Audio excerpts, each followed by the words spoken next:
समय के साथ लोगों की सैलरीज तो इंक्रीज हुई हैं, लेकिन उसी के साथ जो पैसा है उसे स्पेंड करने के हजारों तरीके खुल गए हैं, जिससे काफी सारे लोगों को मनी सेव करना एक चैलेंज सा लगता है। लेकिन फाइनेंशियल सिक्योरिटी के लिए मनी सेव करना एक बहुत ही इम्पोर्टेंट एस्पेक्ट है। तो आज के वीडियो में बात करेंगे कुछ इजी और प्रैक्टिकल टिप्स जिन्हें आप अपनी डे टू डे लाइफ में यूज करके काफी पैसा सेव कर सकते हैं। तो बिना किसी देरी के शुरू करते हैं इस वीडियो को। सबसे पहला जो मनी सेविंग टिप्स है वो है बजटिंग। अगर आप अपना पैसा बचाना चाहते हैं तो आपको बजटिंग फॉलो करना ही पड़ेगा। आपको अपना एक मंथली बजट बनाना चाहिए और उसी पर स्टिक रहना चाहिए। बजटिंग में आप अपने एक्सपेंसेस जैसे कि rent, EMIs, utilities, grocery bills, entertainment, miscellaneous सबको आपको ब्रेक डाउन करना चाहिए। बजटिंग का एक कन्वेंशनल फॉर्मूला काफी पॉपुलर है, आपने सुना ही होगा 50-30-20 रूल, जिसके अकॉर्डिंग 50% आप अपनी नीड्स को दीजिए, 30% वांट्स को और 20% सेविंग में डालिए। ये तो एक कन्वेंशनल फॉर्मूला है, लेकिन मैंने अपना एक फॉर्मूला निकाला है जो है 50-50 रूल। इस पर मैंने एक डिटेल वीडियो भी बनाया है, तो अगर आप देखना चाहते हैं तो वो आप देख सकते हैं, आई बटन पर लिंक है।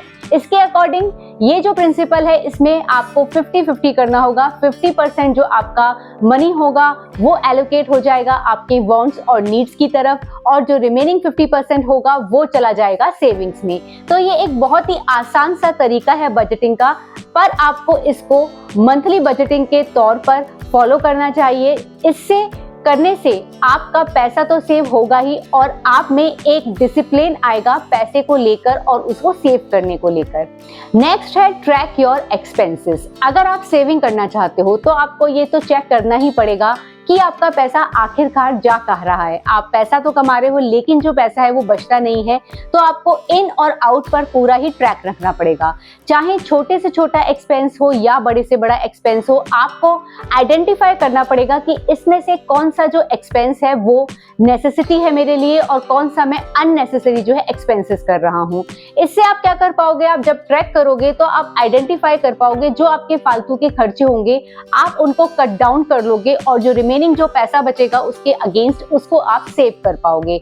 तो ये जो प्रिंसिपल है इसको बहुत ध्यान से आपको फॉलो करने की जरूरत है, क्योंकि क्या होता है ना, लोग कहते हैं हमारा पैसा नहीं बचता क्योंकि सैलरी आई नहीं कि वो खर्चा करना चालू कर देते हैं। उनको लगता है हम तो सभी जो पैसा खर्च कर रहे हैं बिल्कुल ठीक जगह ही कर रहे हैं, फिर भी हमारा पैसा पता नहीं कहाँ चला जाता है, बिल्कुल भी नहीं बचता।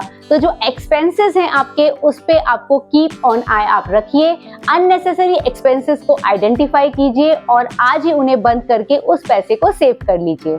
नेक्स्ट है सेव ऑन शॉपिंग्स। आपको करनी चाहिए स्मार्ट शॉपिंग।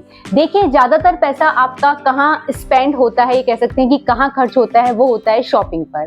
तो इसमें हम बात करेंगे सबसे पहले एग्जाम्पल के तौर पे, जैसे कि ग्रोसरीज। ग्रोसरीज में आप मानिए कि जो आपका आटा, दाल, चावल जो एक बेसिक चीजें हैं वो उतनी कॉस्टली नहीं है, तो इसीलिए आप क्या कर लीजिए, एक तो लिस्ट बना लीजिए और उसके अकॉर्डिंग ही परचेज कीजिए। इससे क्या होगा कि आपका जो फालतू का जो आप राशन उठा लाते हो फिर वो किसी यूज का नहीं रहता, एक्सपायर हो जाता है, फिर आपको किसी को देना पड़ता है, तो जो वेस्टेज होती है वो तो अलग और जो आपका पैसा वेस्ट होता है वो तो अलग। तो आपको एक लिस्ट रेडी करने के बाद ही जो है परचेजिंग करनी चाहिए ग्रोसरी आइटम्स की। और इसमें ये जो पॉइंट अब मैं हाईलाइट करूंगी इसको आपको समझने की जरूरत है कि जो पैकेज्ड फूड है उसको आपको कम करने की जरूरत है अपने ग्रोसरी बिल्स में से। पैकेज्ड फूड से मेरा मतलब हो गया आपका जैसे कि चिप्स हो गया, कोल्ड ड्रिंक हो गया, या फिर आपका बिस्किट्स हो गए, नमकीन हो गई, मैगी हो गया, अटरम सटरम, जो सारे जो पैकेज फूड होते हैं जिनका आपने एक एक्स्ट्रा जो है एक्सपेंस बना रखा है अपने ग्रोसरी बिल्स में, और इस पर जो पैसा है अथाह बह रहा है।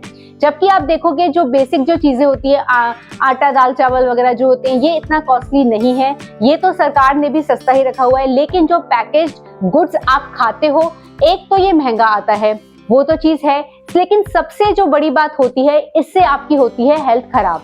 मैं ये कह सकती हूँ कि जो ये पैकेज्ड फूड है ये डेड फूड है, तो इस डेड फूड से आप जितनी जल्दी छुटकारा पा ले बहुत ही अच्छा है, चाहे किसी भी तरीके से। मैं तो कह रही हूँ अगर पैसा सेव करने की वजह से भी आप इन चीजों को नहीं खाते हैं तो ये भी मैं कहूँगी आपके लिए बहुत ही लॉन्ग टर्म में बहुत ज्यादा वैल्यू क्रिएट कर सकता है। क्योंकि अगर आज के डेट में आप ये पैकेज्ड फूड खाना बंद कर देते हैं तो एक तो जो पैकेज फूड का एडिक्शन होता है वो छूट जाता है और आपकी जो हेल्थ है वो भी अच्छी रहती है, क्योंकि इन्हीं फूड्स की वजह से आपने सुना ही होगा कि इनमें कितने सारे केमिकल्स रहते हैं, प्रिजर्वेटिव्स होते हैं, ये कैंसर कॉजिंग होते हैं और कहीं ना कहीं ये आपकी हेल्थ पर वर्स इफेक्ट डालते हैं।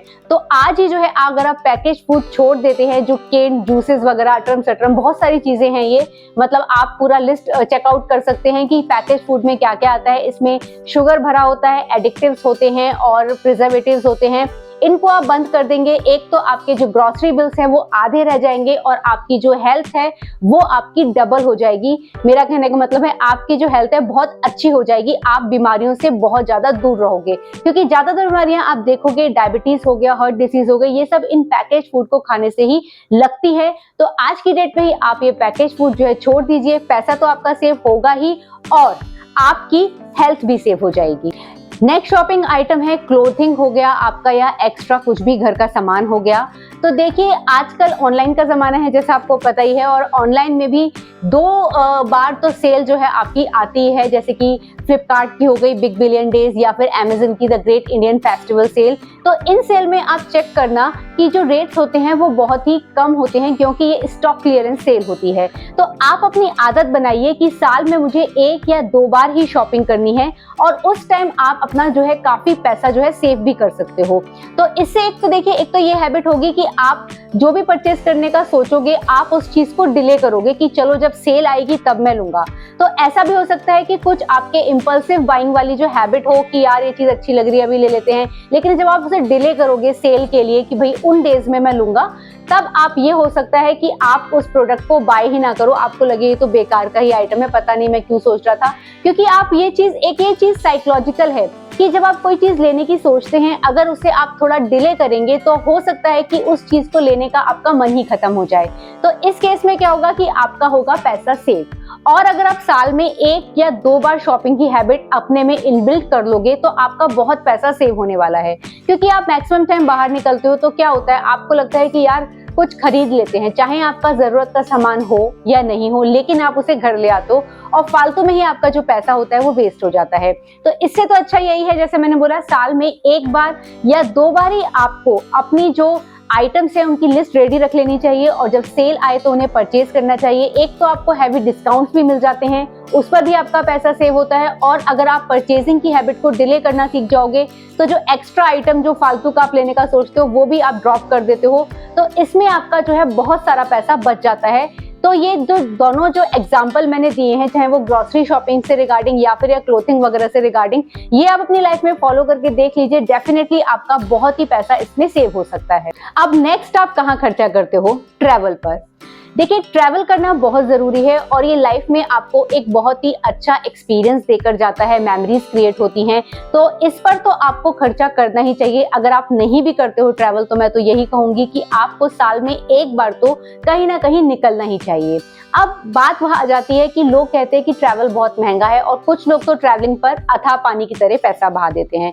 तो इन दोनों ही चीजों में ये है कि आपको एक बैलेंस लाने की जरूरत है। ट्रैवलिंग में एक तो आपको ये देखिए, अगर आप ट्रैवल करना चाहते हैं तो जो लॉन्ग वीकेंड्स होते हैं या पीक सीजन होते हैं उसमें जाने से आपको बचना चाहिए।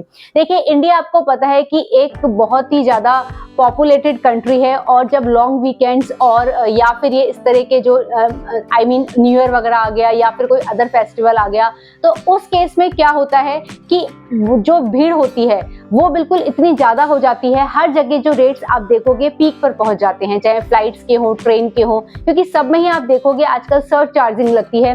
तो सीजन टू सीजन क्या रहता है, जब डिमांड ज्यादा होगी तो रेट्स भी ज्यादा हो जाते हैं। और सेम विद होटल्स के रेट भी इस तरह से होते हैं कि 4-5 टाइम्स तक जो होते हैं होटल इंडस्ट्री में रेट आप देखोगे फ्लक्चुएट पीक सीजन्स पर। तो अगर आपको ट्रैवल करना है तो आपको थोड़ा सा मिड सीजन या जो ऑफ सीजन होता है उसमें प्रेफर करना चाहिए, क्योंकि आजकल इंडिया में तो 12 महीने का ही जो है ट्रैवल का सीजन है, लेकिन अवॉइड करना चाहिए आपको पीक सीजन में, क्योंकि पीक सीजन में जो ट्रिप आप 50,000 में कर सकते हो उसमें आपको हो सकता है कि 45-50% तक ज्यादा पे करना पड़े कहीं पर, और कहीं कहीं तो ऐसा है कि आपको डबल भी पे करना पड़ सकता है। यानी कि अगर 50,000 का आपका बजट है तो आपका 1 लाख तक खर्च हो सकता है। तो यहाँ पर पैसा काफी वेस्ट चला जाता है अगर आप अपने लॉन्ग वीकेंड्स में जाते हो या फिर जैसे कि मैंने बोला कि पीक सीजन में। तो अवॉइड करना चाहिए, थोड़ा सा ऑफ सीजन या मिड सीजन की तरफ ही आपको ट्रैवल के लिए जाना चाहिए। देखिए ये चीज, एक तो आपका इसमें पैसा बचता है, ये तो है ही, और सेकंड चीज ये है कि जब रश कम होता है तब आप इंजॉय कर पाते हो उस जगह को अच्छे से। क्योंकि अगर आप यहाँ मेट्रो में भी रह रहे हो, वहां भी रश है, और आप अगर किसी ट्रैवल डेस्टिनेशन पे जा रहे हो और वहां भी आप देख रहे हो कि चारों तरफ यही लोग पहुंचे हुए हैं, रश क्रिएट करे हुए हैं, तो मजा जो है आपका आधा रह जाता है। तो चूज कीजिए, सही टाइम पर ही आप जाइए, तो आप इंजॉय भी करेंगे डेफिनेटली, और आपका पैसा बचेगा, वो भी एक बहुत ही बड़ा एडवांटेज है, और आपका पैसा सही में इसमें बचने वाला है। आप इस चीज को अप्लाई करके देखिए। नेक्स्ट पॉइंट है जो मैं अपने हर वीडियो में हाईलाइट करती हूँ, वो है लिव बिलो योर मीन्स। इसका मतलब ये है कि आपको अपना एक लाइफस्टाइल तो सेट करना ही पड़ेगा। आपकी सपोज आज एक करंट सैलरी है और आप एक लाइफस्टाइल फॉलो कर रहे हो, पर अगर आप पैसा बचाना चाहते हो तो जैसे ही आपकी सैलरी बढ़ती है तो आप ऐसा ना कीजिए कि अपने खर्चे बढ़ा लीजिए। सैलरी जो बढ़ी भी हुई है उसको आप डालिए सेविंग्स में, जिसको आप फर्दर इन्वेस्ट कर पाएं। तो अगर ये आप टेक्निक फॉलो करेंगे, अपने खर्चे नहीं बढ़ाएंगे, उसी लाइफस्टाइल में आप अपनी लाइफ को जिएंगे, तो आपका जो पैसा है वो मल्टीफोल्ड रिटर्न आपको दे सकता है। तो ये चीज आप ध्यान रखिए कि जितनी भी आपकी सैलरी है उसके अकॉर्डिंग खर्चे बढ़ाते मत जाइए। एक आपको एक जो लाइफस्टाइल है, एक आप मॉडरेट लाइफस्टाइल फॉलो कीजिए और उसमें ही खुश रहिए। क्योंकि अगर आप अपना लाइफस्टाइल इंक्रीज करते जाओगे तो कभी भी आपके पास जो है पैसा नहीं बचेगा, और आप कभी भी फिर फाइनेंशियल फ्रीडम की तरफ मूव नहीं कर सकते हो। तो फर्स्ट स्टेप तो फाइनेंशियल फ्रीडम का यही है कि आपको हर लेवल पर मनी सेव करना आना चाहिए, क्योंकि ये एक हैबिट है, और अगर आपको ये हैबिट आ गई, जैसे ही आप सेव करोगे तो ऑब्वियस है उसे सेविंग्स में तो नहीं रखोगे, उसको फर्दर इन्वेस्ट करोगे। तो नेक्स्ट वीडियो में मैं बात करूंगी आपसे कि how to invest your money in India. तो अगर आपको मेरा ये सेविंग वाला वीडियो पसंद आया है तो इस वीडियो को लाइक कर दीजिए। इससे मुझे समझ में आएगा कि आपको ये वीडियोस पसंद आ भी रहे हैं, नहीं आ रहे हैं। और अगर आप मेरे और भी वीडियोस देखना चाहते हैं तो living with Shweta Gaurav channel को सब्सक्राइब कर लीजिए। मिलते हैं कुछ और अमेजिंग वीडियोस के साथ। Bye bye.